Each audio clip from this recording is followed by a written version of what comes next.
In this video, we're going to take a look at how Postgres treats different types of strings. So these are all character types. We already took a look at character types much earlier in the course. I just want to do a very quick reminder. Now remember, these are all types that we're going to apply when we are trying to create a table.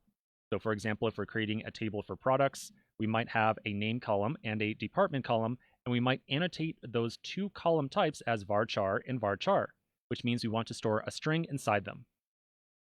Now, one other thing, if you skip the last video, to test out these different types, I want you to go back over to pgadmin, open up the database section, right-click on any database inside of here, and then click on Query Tool. We did this in the last video, so this is just in case you skipped that video. To test out these different types of data, we can put in something like select, and then parentheses, and then something like 1.2 or 12 point blah, blah, blah, and then colon, integer. And then we can click play at the very top. So this right here is going to tell Postgres that we want it to take this number of 12.123 and then treat it as though it were an integer.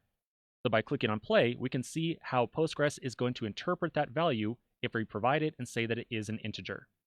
So we're going to repeat the same process in this video for a couple of these different character types, and again, just get a reminder on how they work.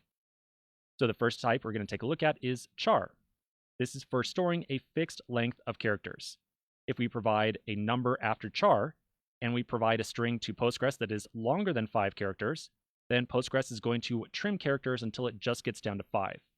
And likewise, if we provide a string less than 5 characters, Postgres is going to insert spaces to the right-hand side until it gets up to 5. So let's try this out really quickly. Back over here, inside the parentheses, I'm going to put in some gibberish, and then char 3.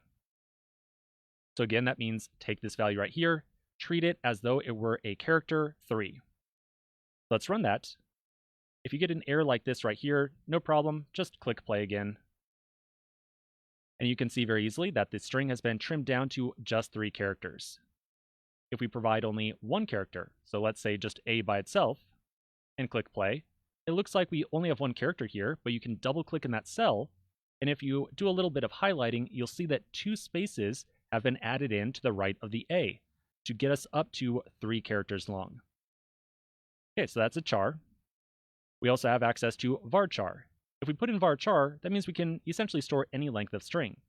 If we put in a number after it, and we provide a string longer than 40 characters in this case, then any extra characters will be removed automatically. Let's try out an example of that as well. I'll put in some gibberish again, and then I'll change the type to varchar 5. I'm going to run that, and we could see very easily we didn't get an error. Instead, Postgres just trimmed this entire string down to 5 characters. If we put in a string less than 5 characters, no spaces will be added, as was the case with char. So if we have just A by itself, it's just A by itself. No extra space characters get added for us. Finally, text. So very much like varchar, store any length of string.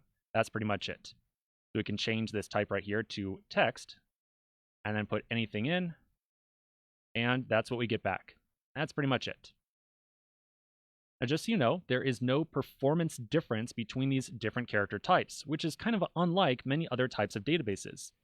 So you should pick the type that best suits your application. You don't have to worry about trying to pick the exact correct value of varchar in order to optimize any performance or anything like that. If you want to have some arbitrary length string, you can pick varchar or text. It really doesn't matter behind the scenes. Putting on the limit right there, no performance benefit whatsoever. It's just doing some validation for you to make sure that you don't accidentally input some string that is really, really, really long. All right, so that's pretty much it for character types.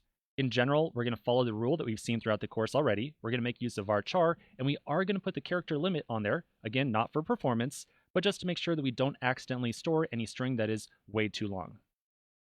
Okay, so that's pretty much it for character types.